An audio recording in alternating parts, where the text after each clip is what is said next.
Thanks, Stuart Hull, for joining us this hour. I'm happy to have you here. Congressman John Larson represents Hartford, Connecticut, and he's an old guy, and I say that with affection. He's in his mid to late 70s. He's held this seat in Congress from Connecticut for more than 25 years.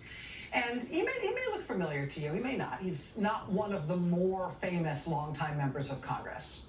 That said, if you have seen news about him recently in the past few weeks, it was for a not good reason.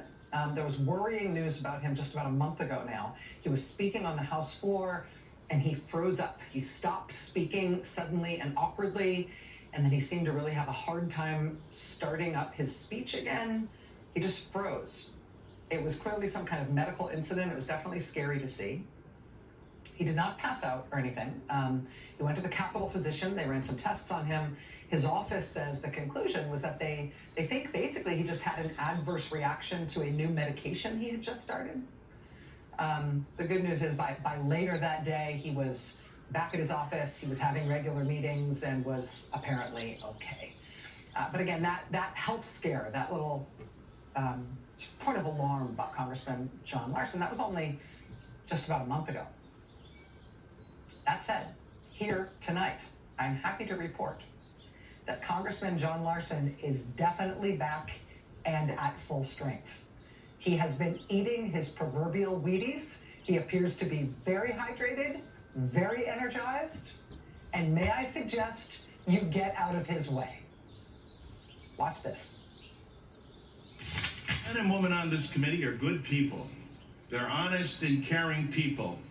And that's why I do not understand why you would relegate this committee to no longer being of significance and resort to saying you will do whatever Elon Musk and Donald Trump tell you to do. Where's the independence of the committee? Where's the legislature? We're an equal branch of government.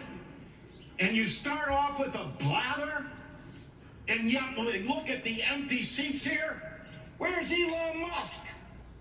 I'm sure he's a genius and is a very credible person because of the wealth he's accumulated.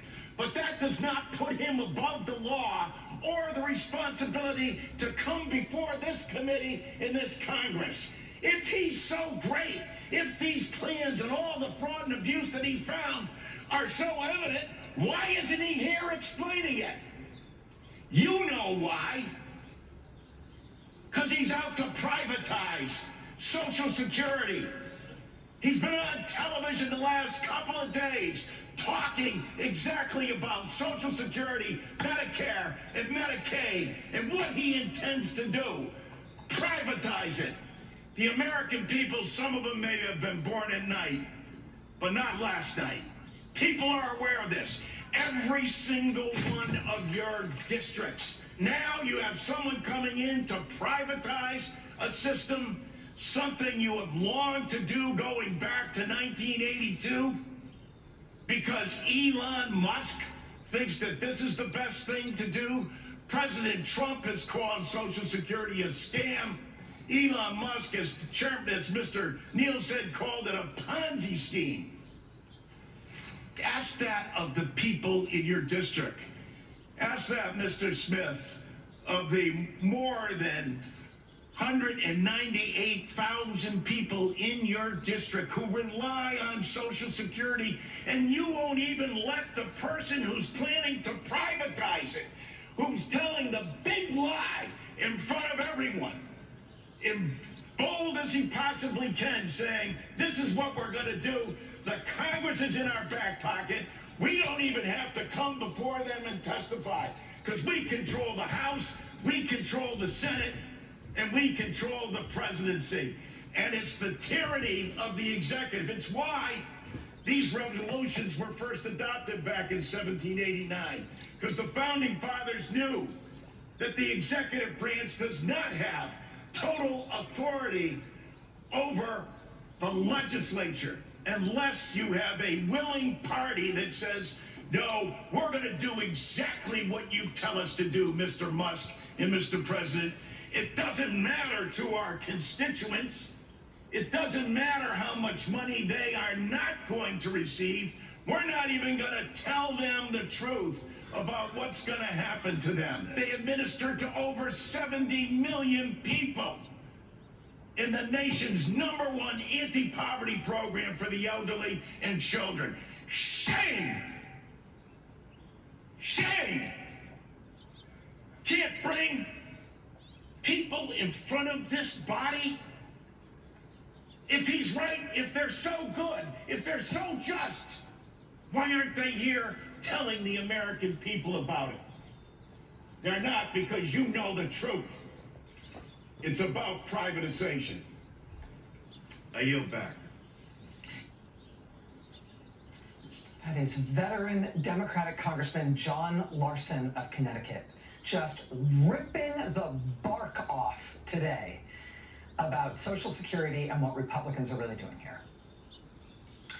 And indeed, as he was ripping that bark off in Congress, look at what the Washington Post was publishing just down the road. Quote, Social Security facing pressure from DOJ weighs big cuts to phone service. Agency considers ending phone program that is used by millions of elderly and disabled Americans. One gobsmacked Social Security Administration employee told the Post today that this radical change, this radical cut to services that they were moving on in the Trump administration, quote, would be the single largest service disruption in agency history ever. The single largest service disruption in Social Security ever.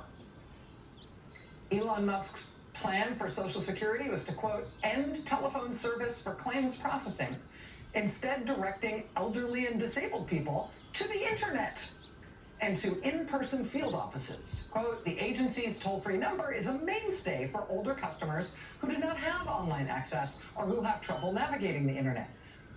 About 40% of the claims that get made to Social Security are made over the phone, using this phone line that Elon Musk now wants to kill.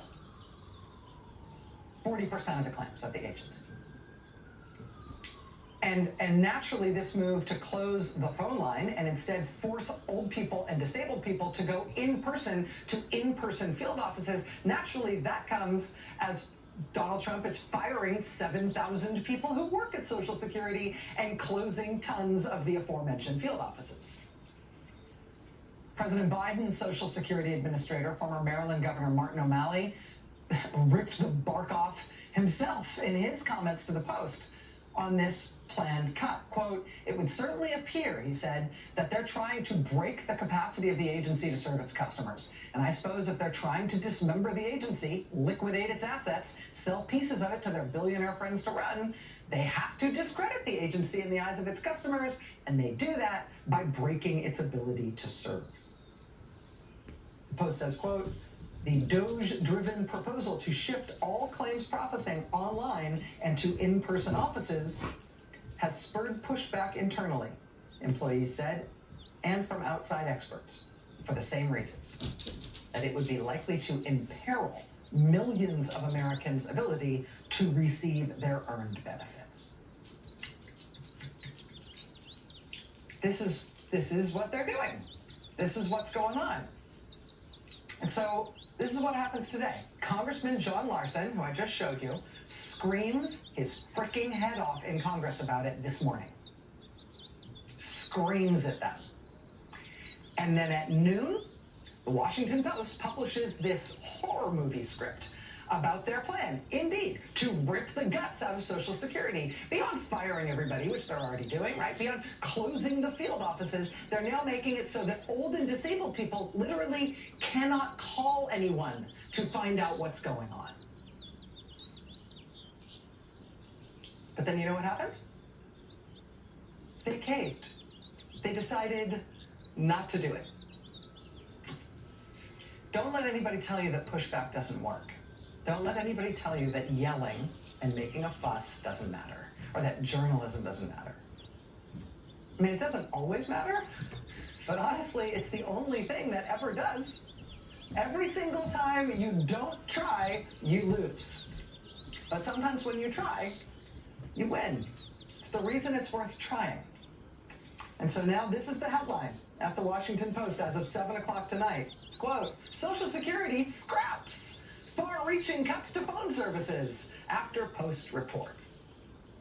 Quote, the Social Security Administration late Wednesday abandoned plans it was considering to end phone service for millions of Americans filing retirement and disability claims after the Washington Post reported that Elon Musk's U.S. Doge service team was weighing the change. The shift would have directed elderly and disabled people to rely on the internet and in-person field offices to process their claims, curtailing a service that 73 million Americans have relied on for decades to access earned government benefits. They were going to do this.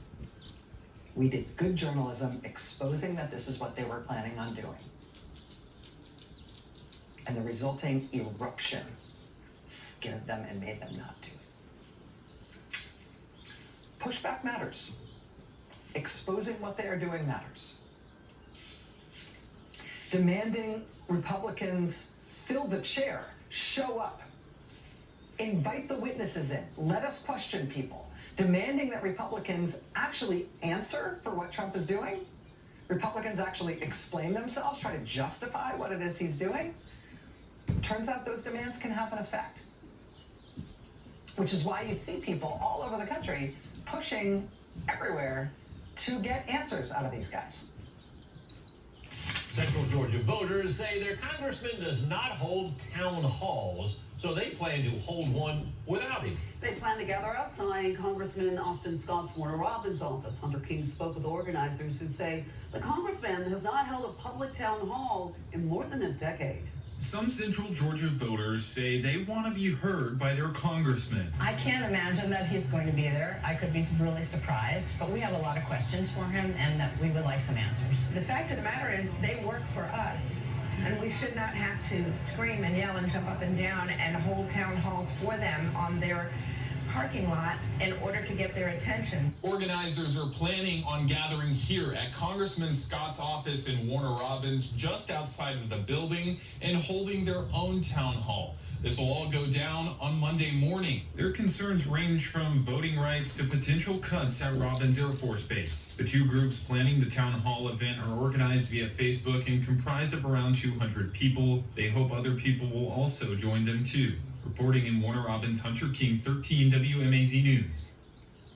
That's Republican Congressman Austin Scott of Georgia, who apparently has not held an in-person town hall in more than a decade. He's now refusing his constituents' requests that he hold one. And so they're going to be holding one themselves in the parking lot of his district office on Monday, hoping that he shows up. That's in Central Georgia. As Republican members of Congress continue to refuse to meet with their constituents, you are seeing local news like that package and like this account in Green Bay, Wisconsin today, where Republican Congressman Tony Wheat is being criticized by his constituents for refusing to meet in person and for only taking what the constituents described as pro-Republican, carefully screened calls on a recent teletown hall that he held because he didn't want to hold one in person. Same thing unfolding in the local press in Colorado with Republican Congressman Jeff Hurd. Tonight, Republican Congressman Jeff Hurd is defending his decision to hold a town hall by telephone instead of taking questions in person from the Coloradans he represents. This comes days after NBC News reported that House Republican leaders are urging their members to stop having in-person town halls. As appreciative as we are of the teleconference and as efficient as that can be for you, is it possible to have schedules of times when you're going to hold in-person town halls to have a little bit more personable interaction? I think it's important for me to see folks face to face. What I would say is I want to make sure that it's a productive dialogue. It's important for me to see folks face to face. Not that important. Not so important that I'm actually going to do it. Last night we talked about this newly emerging dynamic where Democrats are holding town halls for the constituents of Republican members of Congress who won't. Democratic Congressman Mark Pocan was here on this show last night to talk about holding an in-person town hall in Wisconsin near the district of Republican Congressman Derek Van Orden, who apparently won't meet with people in his district in person. But hey, what do you know? after Mark Pocan did that this weekend, met with Congressman Derek Van Orden's constituents this past weekend, and then after he got a ton of local press coverage for having done that, after he was here last night to talk about having done that, wouldn't you know, hey, today Republican Congressman Derek Van Orden did decide to hastily get on Facebook Live and call that a town hall today in the middle of the workday. Maybe because it seemed to have been organized on quite short notice, it did not go great. I'll show you what I mean. See if you can follow his logic here. When the Doge group got together and they went with the different agencies and they said that they need to target, they need to try to target a certain amount of folks for employment, that was handed over to the agencies. So all the people that you've heard about being released from different agencies, that was on the agency itself. It had nothing to do with Doge. So let's remember that. There's also a way to seek redress. If you think that there's somebody out there that should not have been terminated for employment, get a hold of the Doge folks directly or through us, and we'll help try to rectify that. So first of all these firings of people who have federal government jobs, that has nothing to do with Doge. It totally wasn't them. Also, there's a system that if you think somebody's been fired who shouldn't have been, and the system is that you should call Doge. You should get a hold of the Doge folks directly, he says. Go ahead. Or through us. Congressman Van Orden says he can help you get in touch with the Doge folks directly. Because that's the redress system in case anybody has been fired from the federal government who shouldn't be. That's the system. Congressman Derek Van Orden, the Wisconsin Republican whose constituents are right now only getting in-person meetings with the congressman when a nearby Democratic congressman decides to host them. But that was him today on Facebook Live.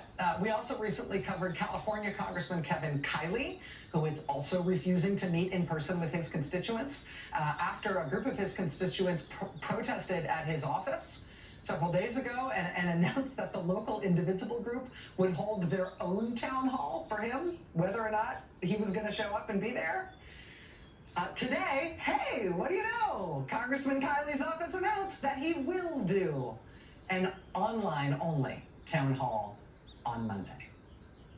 And actually, this is bizarre. Another California Republican Congressman, Mike Levin, has just announced that he will hold an in-person town hall in his district this weekend in San Juan Capistrano, California.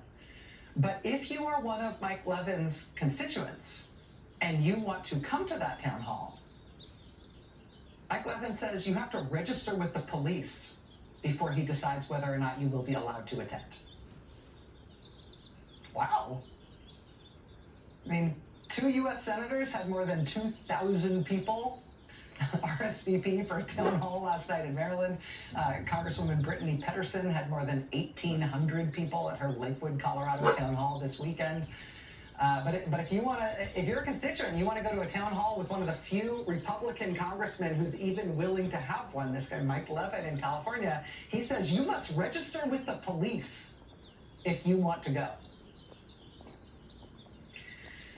We're expecting former Democratic Congressman Tom Malinowski to hold a town hall in the New Jersey congressional district that's represented by Republican Tom Kean. That'll be tomorrow night. Tom Malinowski is doing that because Kean is apparently too afraid to meet with his constituents in New Jersey, so a Democratic former congressman will do it for him instead. We're expecting the same this weekend, Sunday, from California Democratic Congressman Ro Khanna, who says he's going to do 3 town halls in one day in 3 different Republican districts. Republican districts represented by California Republican Congressman David Valadao, Young Kim, and Ken Calvert. These 3 Republican members of Congress from California will not meet with their own constituents right now. And so Democratic Congressman Ro Khanna will travel to each of those Republican districts and hold town halls for them. The mass firings that we talked about here on the show last night at the U.S. Department of Education, they went ahead today. Last night and today, they fired 1,300 people who work at the U.S. Department of Education. They've now removed almost half of the staff from that agency, and they say they intend to fully shut down the U.S. Department of Education. This is a wildly unpopular thing to do. 2/3 of Americans say they do not want the U.S. Department of Education to be shut down. But Trump and Republicans are going ahead with it anyway, apparently. I wonder why they don't want to do town halls. I wonder why they don't want to answer questions about what they're doing. Also today, they are firing another 1,000 people who work at the National Weather Service and the National Oceanic and Atmospheric Administration, NOAA. This is the agency that gives us hurricane warnings, tornado warnings, flood warnings, tsunami warnings. They warn about avalanches. They provide navigation information to ships. They provide crucial information to the commercial fishing industry. This is who monitors geomagnetic storms that can affect the electrical grid from space. This is the agency from which we get the weather forecast. With this new round of 1,000 more people being fired from NOAA, Trump will have fired basically 1 out of every 4 people who works at that whole agency. Boy, that sounds like a popular thing, right? Sure, if there's one thing Americans have surely felt is wasteful, it's having a weather forecast or a tornado warning when one's coming. What a luxury. That's so liberal. That's so liberal. Please. Tornado warnings. Snowflakes. This week, they have emptied out the whole National Security Division at the U.S. Department of Justice. Today, we learned they have also emptied out, and are maybe just ending, the Public Integrity Unit at the Department of Justice, which is the unit that prosecutes public corruption. They're just getting rid of the prosecution of public corruption. Is this a popular thing? This, and also what they're doing to the economy? A new poll out today from CNN shows Donald Trump underwater by 9 points overall in terms of his approval rating. He's only 50 days into his term. A big majority of the country, 56%, disapproves of Donald Trump's handling of the economy. 56% disapproval. That is the worst number he has ever had on that issue. Do you approve of the way Donald Trump is handling the economy? No. 56% say no. Do you approve of Donald Trump's handling of healthcare? No. 56% of Americans say no. Do you approve of Donald Trump's handling of foreign affairs? No. 58% of Americans say no. Do you approve of Donald Trump's handling of tariffs? Tariffs, his signature issue. How's he doing on that? The answer is no. 61% of Americans say they do not approve of Donald Trump on his handling of that signature issue, the thing he most wants to be known for. 61% say no. Do you like J.D. Vance, the Vice President of the United States? No. 11 points underwater. Do you like Elon Musk? No. God, no. Elon Musk is 18 points underwater. That's so far underwater, it's starting to get hot because you're getting close to the center of the Earth. I mean, the one question they got a really big yes for when it comes to Donald Trump is this one from the CNN poll. Quote, overall, would you describe the views and policies of Donald Trump as too extreme? On that one, yes. Yes, a big yes. 59% of the country says yes, Donald Trump is too extreme. That is an 18-point gap over the number of people who say, oh no, Trump's mainstream, he's fine. And that actually matches another new poll that's out today from Reuters Ipsos. A large majority of the public saying that Trump's handling of the economy is, quote, too erratic. 57% of Americans say his handling of the economy is erratic. The proportion of people who say that Trump's economic policies will raise prices and make the cost of living more expensive is 70%. Now, that's not people who think generically that they think costs and prices are going to go up for some reason. 70% of Americans say Donald Trump, personally, is making costs and prices go up on purpose because of what he's doing with his economic policies or lack thereof. So there's a lot going on. The American people are deeply annoyed about much of it, and they are pushing back in all sorts of ornery and increasingly creative ways. I see you, Congressman Larson. We see you. But for all the unpopular things that Trump is doing, there is one thing you might not have heard about that he is doing specifically in the Deep South. And it is almost unfathomable. It's just jaw-dropping. And we here at MSNBC have sent one of our best there to see it up close, to bring you that story. And we've got that for you here next. You're going to want to see this. Stay with us.